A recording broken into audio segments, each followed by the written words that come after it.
tayo kumuha ng pera sa padala ng bus natin sa Palawan. Layo-layo yung nilakad natin. Ayan, pabalik na tayo sa ating tracking.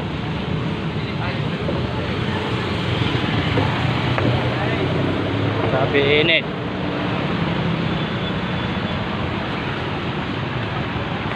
Grabe init.